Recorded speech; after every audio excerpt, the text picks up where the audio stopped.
Shalom, shalom, queridos amigos de Radio High. Bienvenidos a Pensando las Noticias con el director que sigue de viaje. Y nosotros finalizamos la semana juntos, hoy viernes 27 de diciembre, 26 del mes de Kislev. Seguimos también celebrando Hanukkah y comunicándonos. ¿Cómo pueden hacerlo? ¿Cómo pueden encontrarnos? Por supuesto, en el portal www.radiohigh.com, en Instagram Radio High 963, YouTube o Facebook Radio High, en X FM High y a través de WhatsApp 54911 33700963 54911 33700963. Bien, y nosotros hoy, antes de entrar en las noticias, en todo lo que sucedió durante la noche y la mañana en Israel, vamos a hablar de un tema que nos ocupa y preocupa a todos, y es el antisemitismo, especialmente en América Latina y en particular después del 7 de octubre de 2023. Y para ello hemos dialogado con Liat Altman, que es directora para América Latina de la Liga Antidifamación. Los invito a ver la nota. Liat Shalom, bienvenida y muchas gracias por estar con nosotros. Gracias, Roxana, por tenerme. Siempre es un placer. Igualmente. Bueno, el tema en realidad no es tan placentero, pero sí es importante, muy importante el trabajo que ustedes hacen en esta área. Por eso quiero pedirte que nos des un panorama de la situación sobre el antisemitismo en América Latina y qué estudios están o han estado haciendo últimamente. Sí, mira, te cuento que en América Latina, obviamente, como en todo el mundo, a raíz del 7 de octubre ha habido un aumento del antisemitismo. No es ningún secreto. Cada vez que han habido durante la historia incidentes en Israel o guerras, siempre se desata movimientos que andan ahí siempre dormidos, que se despiertan. El 7 de octubre, hay un antes y un después del 7 de octubre. Sí. Y en América Latina lo que hemos visto, si bien ha habido un aumento, sobre todo en redes sociales, que es lo más preocupante, también han habido algunos incidentes físicos, de acoso, de asalto, algunas manifestaciones bien problemáticas. No estamos a los niveles ni de Europa, ni de Estados Unidos, Ah, ni de Canadá, ni de Australia. Eh, no es un consuelo porque en todo el mundo, cada vez que hay un incidente, nos afecta a todos, así sea en Ámsterdam o en Sydney o donde sea, en Montreal o en las calles de Nueva York. Pero sí ha habido las manifestaciones o los eventos anti-Israel que se traducen en antisemitismo, como tú y yo sabemos, en América Latina han estado mucho más mermados. ujú. Entonces, en ese sentido, no sé si lo podemos llamar buenas noticias, porque cualquier incidente es mala noticia, pero quería darles un poco la visión desde arriba de cómo estamos a nivel mundial. ¿Y ustedes tienen un monitoreo de dónde se produjeron más incidentes, qué tipo de incidentes en cada lugar, las cantidades quizás?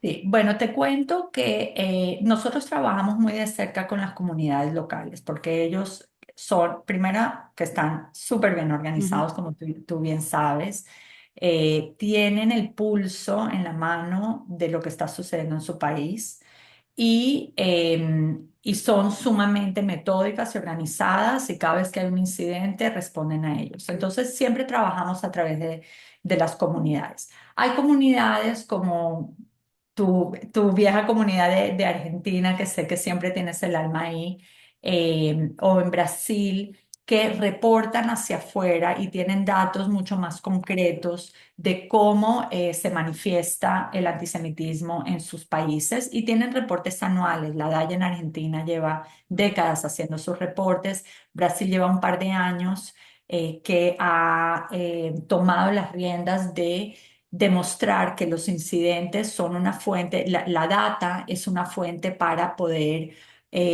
cuantificar el problema y también utilizar esa información con los medios, los medios de prensa, Ujú, con el gobierno, con las alcaldías, etcétera, etcétera. Entonces, yo diría que Brasil y Argentina es donde más data tenemos, porque por eso mismo, porque tienen reportes sistematizados que están abiertos al público. La ujú, mayoría de las comunidades sí tienen sus reportes, pero algunas deciden que no, que utilizan esa data de una forma diferente. Por ejemplo, en Argentina, para que me estás preguntando números, eh, con respecto al año 2022 y el año 2023, que fue la última data que ellos sacaron, hubo un aumento del 44% en incidentes de antisemitismo. Entonces, ujú. obviamente, preocupante. De ese porcentaje, una gran mayoría sigue siendo en redes, porque ellos miran todos los ataques que hay en redes también y lo cuentan como incidentes de antisemitismo. Lo interesante que antes la proporción era algo así como 80% de antisemitismo en redes, 20% en persona. Hoy en día está mucho más cerca, como el 35-65, o sea, se está cerrando un poco esa Esa brecha. brecha que había antes, ¿no? En Brasil también, Brasil nada más reportó que entre el 1 de octubre del 2023 al 31 de diciembre, o sea, los 3 meses del 2023 después del 7 de octubre, hubo 1.100, más de 1.100 reportes y un aumento del 800% en comparación con los 125 incidentes de la misma época que se reportaron. Estos son los datos que tenemos, pero nada más te muestran un poco, obviamente, eso no paró en diciembre, enero, febrero, hasta el día de hoy sigue habiendo Ah. incidentes. Claro que el fuerte fue al principio de la guerra, pero aunque fue bajando, no dejó de existir. Tanto Ahora, incidentes de acoso verbal, de ataques físicos, de vandalismo y de redes sociales. ujú. Ahora, cuesta un poco entender esto que decís, este punto en particular, ¿no? Que los incidentes fueron más y quizás más graves al principio, cuando en realidad al principio Israel fue atacado. ¿Cómo se explica? Es una excelente pregunta que realmente no tiene lógica. No tiene la lógica que literalmente, tanto aquí en Estados Unidos como en el mundo, el 7 en la noche, sino el 8 de octubre, ya Ujú, empezaron los ataques antisemitas, la tergiversación del sionismo como palabra negativa, que el sionismo está tratando de acapararse de los palestinos, etcétera, cuando claramente era una situación de defenderse del terrorismo, de la masacre que ocurrió el 7 de octubre. Eh, la verdad que no tiene explicación, pero si quisiéramos un poco ponderar el por qué, siempre han habido en el mundo estos movimientos antisionistas, movimientos que realmente no quieren Israel, antisemitismo. Muchas veces hablamos de que Israel es como el judío del mundo. Entonces existen esos prejuicios y esa mal entendimiento que Israel es un poder, que es parte de la hegemonía mundial, que como lo dicen en Irán, el Satán pequeño contra el Satán grande, y todos estos movimientos de izquierda que se unen a esa falsa ideología de que Israel es el poderoso que está tratando de tomar las tierras de los palestinos, etcétera, etcétera. Entonces, esos movimientos nada más lo que necesitan es un pequeño chispazo para dispararse, como por tiempo ejemplo lo pequeño. vimos con el presidente de Colombia, Gustavo Petro. O sea, el mismo Ujú, 8 de octubre él ya estaba hablando de los dos lados, de cómo ni siquiera condenando la masacre de Hamas a Israel. Y es porque es esa ideología, la ideología de izquierda radical, que Israel está visto como el malo de la película.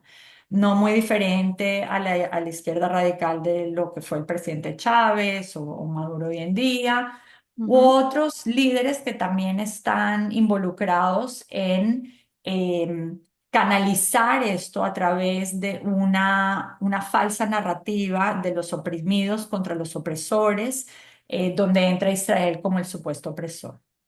Y en estos lugares como Colombia con Petro y Venezuela con Maduro, las manifestaciones o quizás los incidentes fueron más virulentos. ¿Hubo algún cambio en los mensajes?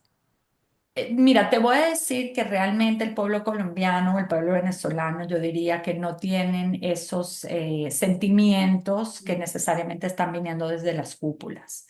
Y eso es Ah, buena noticia. sí, Sin embargo, el problema es cuando viene de las grandes cúpulas, tratar de utilizar sus megáfonos y sus redes sociales y sus plataformas para poder cambiar una narrativa. O muchas veces para disipar los problemas internos que tienen en este país. Ni hablemos de Venezuela, donde sí. hubo unas elecciones que fueron robadas, las más recientes, incluso las pasadas, pero estas más recientes fueron bastante evidentes. Y Petro que gobierna a través de Twitter, casi. Correcto, correcto. Y, no, y que tiene una obsesión, realmente es una obsesión sin parar. O sea, me acuerdo que al principio, creo que en los 2 o 3 primeros meses ya había tuiteado cien veces o más sobre el tema Israel-Palestina, incluyendo retuiteando cosas como desde el río hasta el mar y temas. Incluso creo que ayer o anteayer tuiteó algo sobre el niño Jesús palestino, que es parte que nació palestino y lo están agrediendo ahorita con bombas, etcétera. Una total tergiversación de la historia, nada más para atar a su narrativa anti-Israel. Ujú. Y eso entonces decís no cala tanto como se podría esperar. No, no tanto como se podría esperar, obviamente, es problemático, pero como digo yo, de ahí a lo que llega al pueblo no necesariamente es, y hemos visto muchas muestras de apoyo, sobre todo en Colombia, con el mundo evangélico y con el mundo más centro derecha, que han salido no solo a apoyar a la comunidad, sino también a denunciar este tipo de Importante. discursos. Es muy importante. ¿Qué pasa en los otros lugares, como mencionabas antes, Argentina, Brasil, que las comunidades reúnen esta información y tratan de trabajar con los gobiernos? ¿Cuál es la respuesta? ¿Hay algún avance, algún cambio? Mira, en lugares como Colombia y Venezuela, lamentablemente, las vías de comunicación no son necesariamente las que uno espera. Ujú. Incluso en Brasil, diría yo, en Chile también, donde el gobierno chileno no se ha reunido. Es la primera vez en la historia que un presidente no se reúne con la comunidad judía local. Es algo que se ha denunciado desde la comunidad judía numerosas veces porque como mínimo es tratar de aceptar la comunidad local judía. Y el presidente Boric, por ejemplo, mira a la comunidad judía como una extensión del sionismo, del cual él tiene sus visiones muy antagonistas. Entonces, realmente las vías de comunicación están limitadas en algunos de estos países. Perdón, en Colombia, por ejemplo, el presidente llegó al punto de de romper las relaciones y de sacar al embajador Ujú. de Israel. Entonces, y en Chile, por ejemplo, se hicieron manifestaciones de BDS desde el gobierno o desde el partido político también, que promueven nociones como desde el río hasta el mar. Y obviamente es una cuesta arriba tratar de conseguir esa comunicación entre los gobernantes. Sí, tanto la comunidad judía como la comunidad internacional, digamos, diría yo, por ejemplo, ADL, sí en ciertas ocasiones se ha reunido con el gobierno y realmente no se hacen esos avances de poder entender exactamente cómo esto hiere a los chilenos judíos, cómo esta falta de de comunicación y falta de entendimiento y mirar el conflicto y traerse el conflicto Ujú. a Chile, hiere a las comunidades locales, a la comunidad judía local. Yo siempre recuerdo, hace unos años entrevisté al ex primer ministro francés Manuel Valls Y él me dijo, él es un luchador contra el antisemitismo, o por lo menos se define así, y él me dijo algo que realmente siempre lo recuerdo, y me dijo, el antisemitismo refleja, habla de las enfermedades de esa sociedad, de la sociedad donde hay antisemitismo, no de los judíos. Entonces, creo que viene a cuento de esto, ¿no? Sí, absolutamente. Siempre decimos que el antisemitismo es como el canario en la mina, ¿no? El canario que entra en las minas de carbón cuando necesitan saber si está seguro o no antes de que entren los mineros, Ujú, mandan un canario y si el canario sale vivo o no sale, dependiendo de cómo sale, es el canario en la mina. Entonces el antisemitismo definitivamente es una señal de cómo una sociedad está equipada para aceptar a sus individuos y a sus minorías. Y en América Latina, aparte de en Argentina, en Brasil, diría yo, donde están tres cuartos de la población judía del continente o de ujú, Latinoamérica, eh, estás hablando de comunidades bien pequeñas, ¿no? Entonces, en comparación con la población general, si el judío no se siente seguro o no se siente protegido por su propio gobierno, es una manifestación de algo que no huele bien. ujú. Bien, ahora, ¿qué se hace con toda esta información? Porque, bueno, hasta ahora hablamos del diagnóstico, pero ¿qué se puede hacer? Además de hablar con los gobiernos, con algunos con más éxito que con otros o con otros menos, pero ¿qué más se puede hacer y qué más se está haciendo? Sí, mira, nosotros siempre hemos tomado el punto de vista son tres pilares que tenemos. El primer pilar es la abogacía, lo que dices tú, no solo con gobiernos, sino también con otros entes políticos, otras organizaciones no gubernamentales, conseguir aliados, etcétera. Entonces, todo lo que sea investigar y también abogar para poder traer el problema al centro y al foco.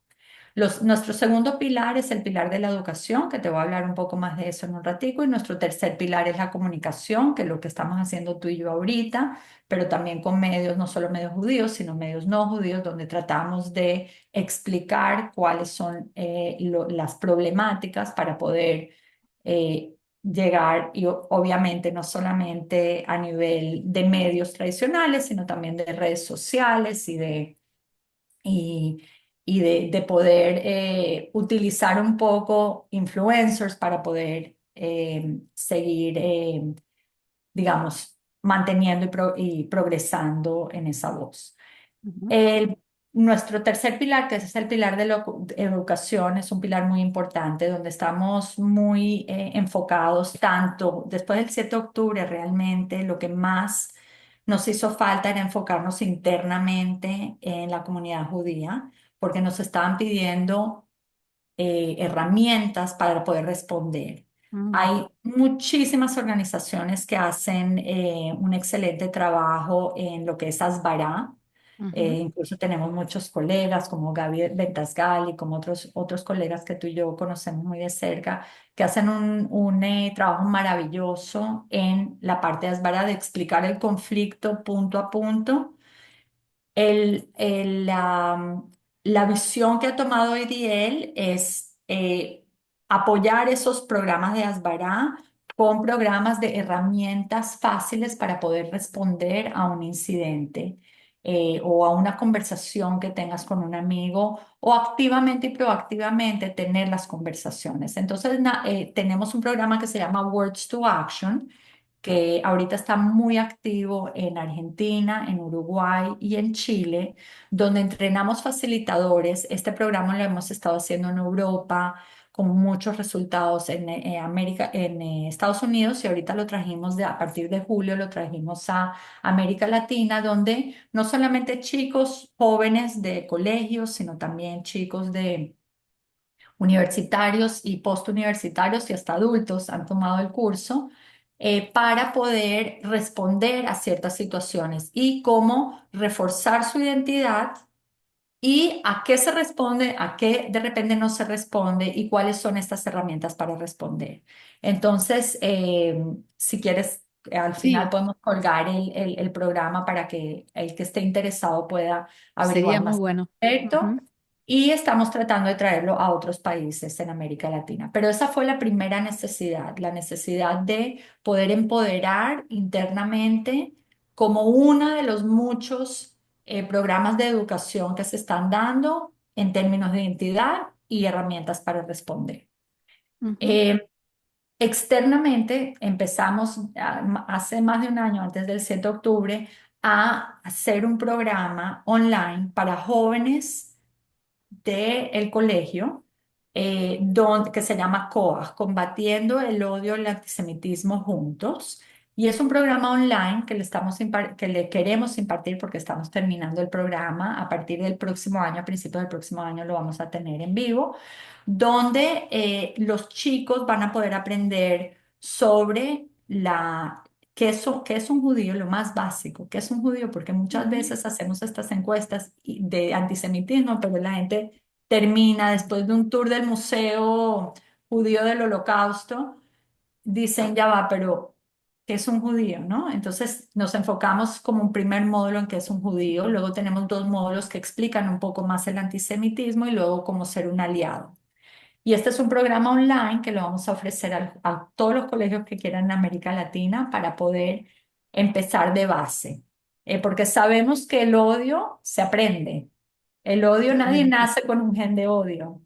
Entonces lo que estamos tratando de hacer es ver cómo podemos mover el péndulo un poquito para poder por lo menos entrar en esa discusión de qué es el antisemitismo, qué es un judío, qué es el antisemitismo y cómo ser un aliado.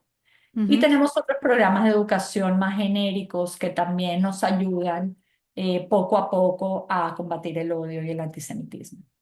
O sea, lo que estás diciendo es, grosso modo, que así como los antisemitas aprenden a odiar, nosotros podemos aprender a contrarrestar ese odio.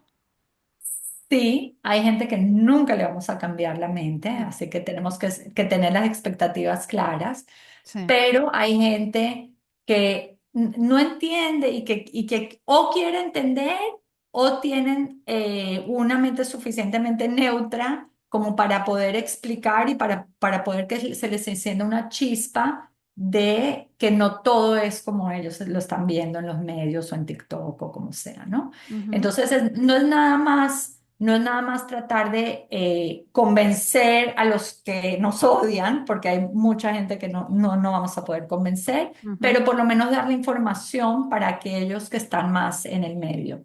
Y te hablo de otro programa que tenemos, que no es un programa, sino un recurso realmente, que es el antisemitismo a descubierto. Ese lo tenemos online, es una explicación de los 7 mitos más conocidos o más comunes que hay. Y es una guía que te va enseñando cuáles son cada uno de esos mitos. El mito del poder, el mito del deicidio, que los judíos mataron a Cristo, el mito de que los judíos son avaros, el mito del antisionismo, que los judíos hablan demasiado del holocausto. Son 7 mitos y uno puede leer y lo que tenemos es un acompañante en video que lo explica rapidito. Y también tenemos un acompañante de módulos de educación donde los profesores pueden impartir el curso sobre cada uno de esos mitos. Es una guía muy útil que siempre se le puede dar como un recurso a un profesor o a una persona que está interesada en conocer más sobre los judíos y sobre el antisemitismo. claro, para alguien que está dentro de de su comunidad, en su escuela judía, cuando sale al mundo y se encuentra con la primera bofetada de antisemitismo, como me ha pasado, entonces es muy importante, me parece, de esto que estás diciendo, tener las herramientas, ¿no? Saber, primero saber qué nos puede pasar y segundo, qué hacer con eso. Así es, así es. Hay que ser proactivo y hay que informarse y educarse. Y como bien dices, no solo los chicos hoy en día que salen del colegio desprotegidos y que van a un mundo donde puede ser un mundo hostil, Mm, también lo estamos viendo en lugares de trabajo. Por ejemplo, hay una organización argentina muy buena que está trabajando con las compañías para poder explicarles qué es el antisemitismo. Ni siquiera hablar de Israel y del conflicto, porque a veces eso es un poco más Ujú. político y menos, no tan fácil de entrar en un mundo corporativo, pero nada más del antisemitismo, de la amenaza del antisemitismo, como dijimos antes, es una amenaza. Entonces, no solo para chicos, sino también muchas veces en el mundo, sobre todo después del 7 de octubre, se necesita mucha educación a nivel de jóvenes y de adultos. Muy bien, Liat, te agradezco muchísimo por toda esta información, todas estas explicaciones y reflexiones y será hasta la próxima. Muchísimas gracias, Roxana. Será hasta la próxima. Y Un bueno, les gusto. deseo a todos tus radioescuchas un feliz año nuevo. Hag Sameach, Hanukkah Sameach. Hanukkah Sameach, Shalom. Shalom.